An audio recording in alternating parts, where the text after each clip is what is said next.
Kita juga akan dapatkan informasi terbaru mengenai penanganan dari gempa yang terjadi pada Sabtu malam dari Kepala BPBD Garut sudah bergabung tentunya dengan kita Bapak AAH Anwar. Selamat malam Pak Anwar.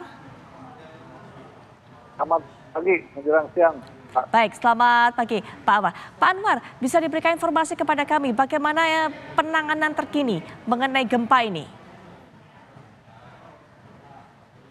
Penanganan pertama kita lakukan istiqah agar masyarakat tetap tidak panik karena informasi dari BMKG sudah disebar di media elektronik. Jadi itu harus ditaati karena masyarakat bahwa gempa ini tidak menimbulkan tsunami. Kami terutama masyarakat di Garut Selatan ini tidak terpanik karena tidak menimbulkan tsunami dan alhamdulillah tidak timbul kepanikan berlanjut. Demikian juga di luar Garut Selatan, kita juga melakukan himbauan agar tetap tenang dan tetap waspada. Dan kami juga sampaikan bahwa tidak ada gempa susulan. Demikian, Mbak. Baik, nah ini juga untuk bisa membuat warga menjadi lebih tenang karena kami begitu pahami warga ini tentunya pasti takut akan adanya gempa susulan. Pak Anwar, seperti apa kemudian upaya untuk bisa memberikan informasi secara menyeluruh kepada warga ini? Ya, upaya kita lakukan dalam berbagai struktur yang ada di wilayah, baik kita yang ada di pemerintahan di kecamatan sampai ke desa. Kita ada Porkopinkam yang bersama-sama menyampaikan kepada masyarakat, juga ada pemerintah desa. Kita sampaikan secara langsung pada mereka melalui media sosial maupun secara langsung kita membuat komunikasi. Baik. Langsung terhadap mereka. Ya, Pak Anwar, bagaimana dengan proses assessment untuk bisa melihat mendata berapa jumlah bangunan ataupun juga rumah warga yang rusak, bagaimana tingkat kerusakan dari rumah warga tersebut, hingga saat ini perkembangannya seperti apa? Untuk di Garut, mungkin mudah-mudahan tidak ada penambahan lagi. Diinformasikan bahwa ada 52 rumah terdapat di 16 kecamatan. Mengenai kerusakannya, kalau lihat lihat kasat mata mungkin lebih banyak yang rusak ringan. Tapi nanti akan dilakukan asesmen oleh dinas terkait yang berkaitan, yaitu Dinas Permukiman di bawah koordinasi kami BPBD. Baik, Pak Anwar, apakah para pemilik dari rumah yang rusak, tadi tercatat hingga saat ini ada 52 rumah, saat ini sudah kembali ke rumahnya masing-masing, Pak? Sudah.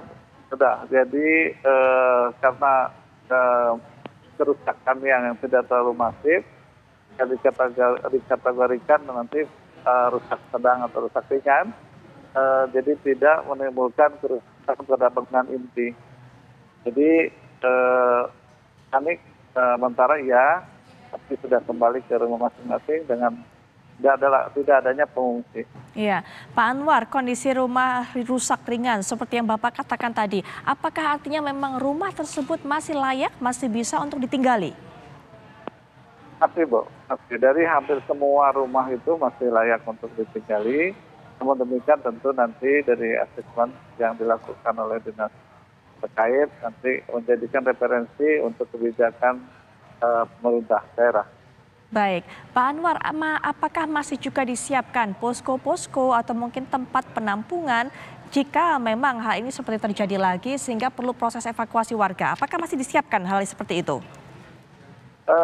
Secara SOP kita sudah menyiapkan, ada bencana atau tidak. Kita di selatan kita punya shelter yang bisa menampung 500 orang. Dan seandainya ada bencana terjadi. Selain itu juga ada fasilitas pemerintah, baik itu pemerintah desa maupun fasilitas pemerintah sekolah atau bangunan gedung lainnya yang bisa dimanfaatkan untuk pengungsian atau evakuasi.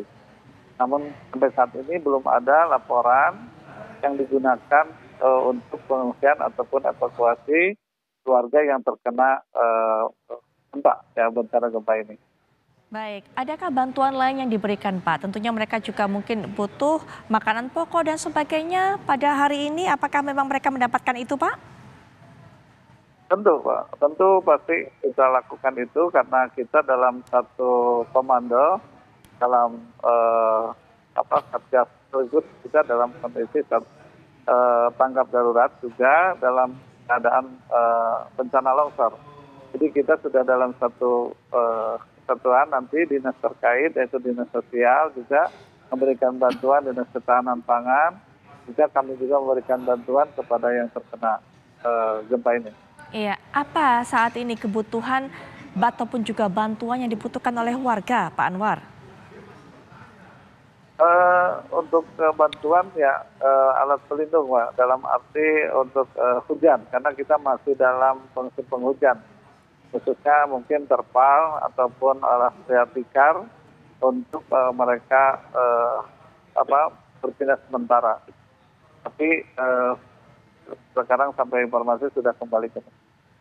Baik, Pak Anwar juga bisa diberikan informasi kepada kami. Bagaimana sebenarnya cuaca di sana di hari-hari belakangan ini? Jika memang Pak Anwar katakan lagi musim hujan, seberapa sering hujan itu datang dan intensitasnya seperti apa, Pak? Kita dalam kondisi siaga darurat bencana hidrometeorologi dari tanggal 4 Desember sampai 31 Mei.